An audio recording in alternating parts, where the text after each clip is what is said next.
y'all, welcome back to my channel. My name is Taryn and you are watching Sew in the City on YouTube. Today I'm going to do a quick garden update / garden tour, just showing you what's all happening in the garden now that we are right in the middle of summer, okay? But before I do that, don't forget to like, comment, and subscribe, okay? Let's go. So we can start right here, and this is the sweet potato bed, as you can see by all the vines. And if I'm being honest, these vines have gotten a little bit out of control, and I'm going to have to do my research on how to properly trim the vines, because I want to trim them correctly so that I don't disturb the sweet potatoes that are growing in the soil. But as you can see, the vines have gotten so wild that I can't even like walk through this pathway. So yeah, but I planted these, I believe, right around our average last frost date, which is mid-April. So I believe I can harvest these around August, and you'll know that they're ready to be harvested when the vines start to like die off. So okay, we can go over here now. Now this bed here, we've made a few changes to this bed, but this bed used to be onions, just actual onions, and a few I think some flowers that were in here. I can't even remember, but I harvested the onions. They were all red onions, and I actually put them in my freezer. But my dad put some tomatoes up here, a few tomatoes right there, and I actually planted some chickpeas, and that's what these two are back here. Those are chickpeas. Now I've never grown chickpeas before, so I can't even tell you like the process of how to grow them. I have no idea, but I'm gonna figure it out. And of course you can see here, these are just some zinnias, just some zinnia flowers. Okay, so now we can go over here. This section is mostly peppers and tomatoes. So as you can see, this here is a tomato plant, obviously, but it has gotten so out of control, like it's leaning over even though we have a cage, and I don't believe I can even really pull it, because I think this other tomato plant that is in this bed is actually pulling on this one. It's a mess, y'all. It is a mess, okay? Next year I might have to not put so many seeds in one grow bag, because I do that all the time, and I may just have to like make the section wider, or maybe get a bigger grow bed for the tomatoes. We'll see. But it's doing quite well, because as you can see, there's tons of, oh, something's been eating them. Ah! Something's been eating some of these. Gotta get my neem oil out. That's okay, because we got all of these that haven't been eaten. That's okay.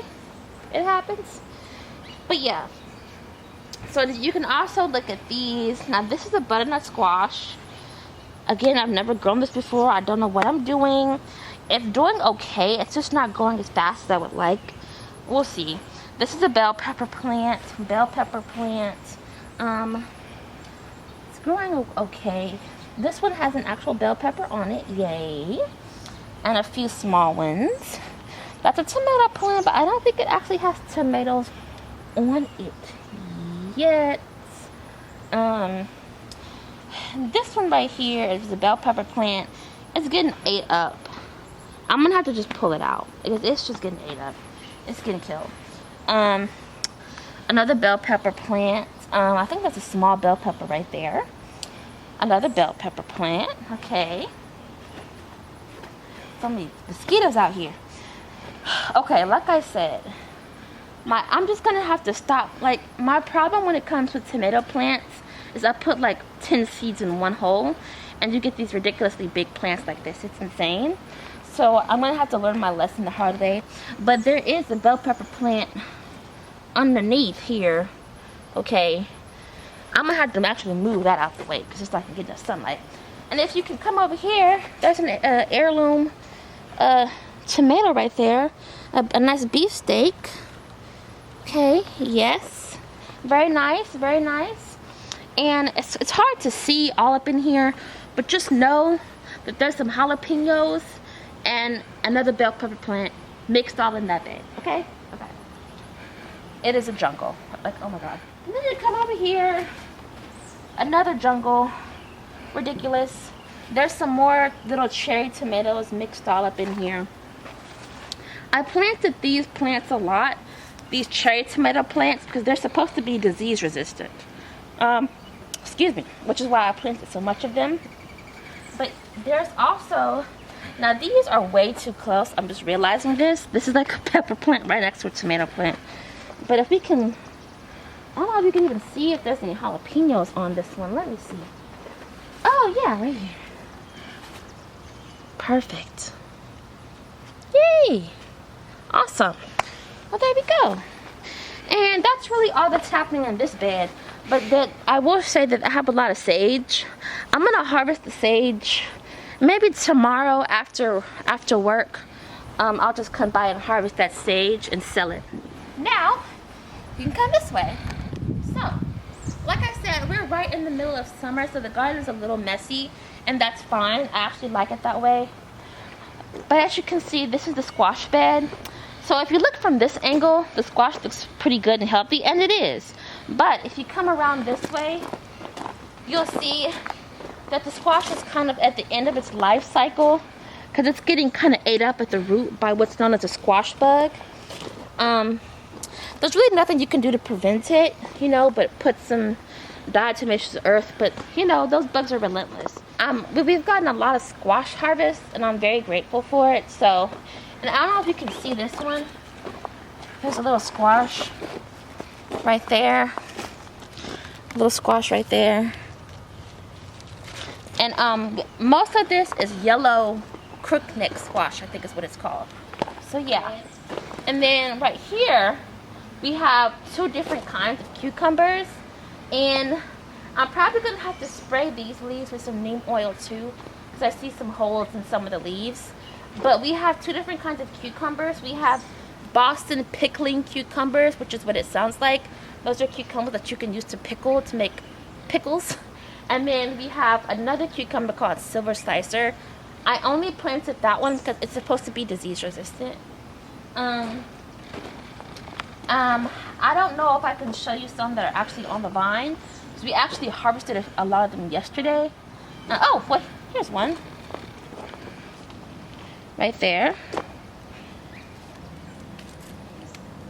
Perfect.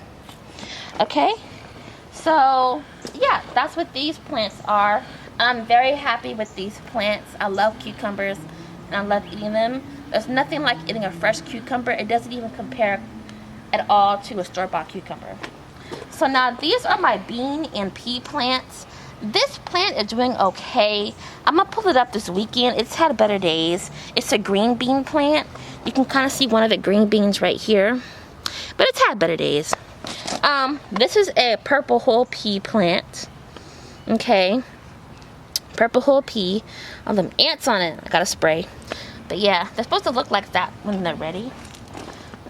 This is a black-eyed pea plant. These turn brown when they're ready. Like, they turn very brown. Come over here. This is another purple whole pea plant, but there's no actual peas on this one. This is another black-eyed pea plant, and that's like, it kind of turns like this when it's ready. It gets really brown. And then you can come over here. This is crazy.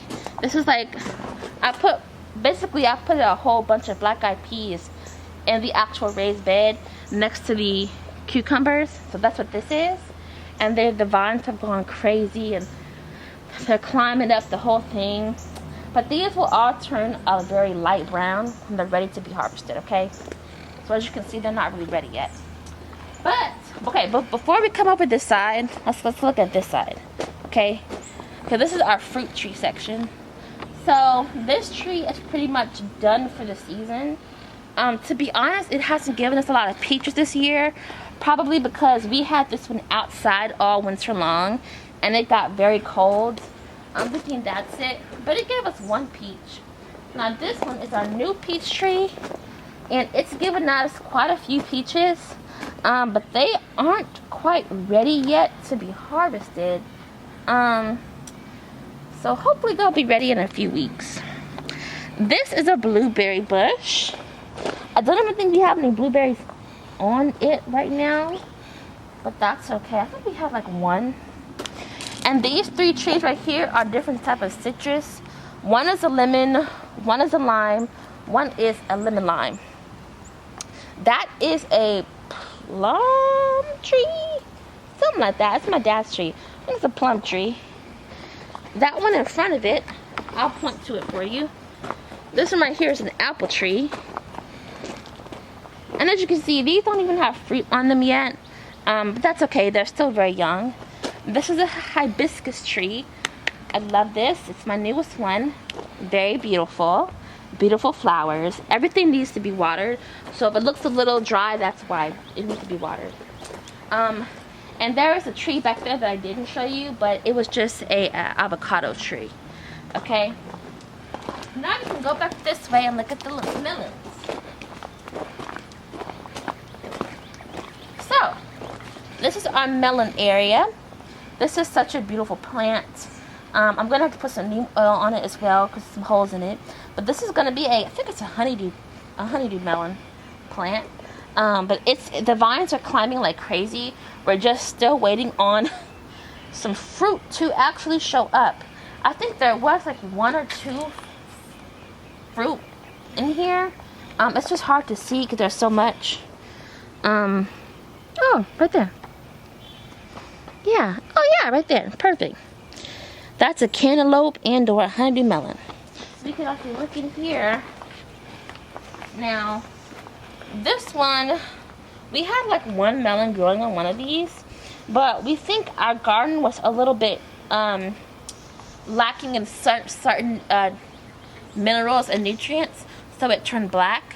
So my dad and I have decided to fertilize the garden a little bit more than we normally do to fix that issue. But again, the vines are looking beautiful. We just have to make sure that the next time we get some fruit, that it stays healthy. So that's just what we're doing now, just being patient. But I have faith that we'll get some. Alright, so let's go this way. So this is basically lots of tomatoes, just extra tomatoes. As you can see, some of them are doing better than others. You know, it's been an interesting year for tomatoes, but we've learned a lot of lessons. But these are doing quite well. I said they're doing pretty decent. This plant is so small, but it does have some bell peppers on it, so it's just so weird. This is my sunflower plant. I'm gonna have to cut those heads off because they've pretty much died off, and I might be able to actually save the seeds and make like fresh sunflower seeds. This is a really healthy plant, a healthy tomato plant, but not a lot of tomatoes on it. That's okay. Like I said, some plants are doing better than others. A few tomatoes on this one. A few tomatoes on this one. A few flowers on this one, but not tomatoes. And a few tomatoes on this one. Well, this is our last section of the garden. I have to remember to water these sunflowers twice a day. They get very upset when I don't water them twice a day. I've got to remember to do that. But these are some more tomatoes. Now these are looking really good. Okay, well I gotta sneeze on. Whew, okay. Now these are looking pretty good, okay? Big and tall. These are all, most of these are from seed, I think. But some of them weren't. Big and tall plants, lots of flowers. There's not a lot of actual fruit on them yet, but I have faith that that will change because they're big and healthy and they have lots of flowers on them. These are all just different kinds of flowers growing in these actual individual cinder blocks right here, including a sunflower. So, yeah. That is all for today. Like I said, this is just a quick video, just giving you an updated garden tour, or an updated tour of the garden in the middle of summer. If you like this video, don't forget to like, comment, and subscribe. And I'm so happy that you joined me. Okay? See you next time. Bye.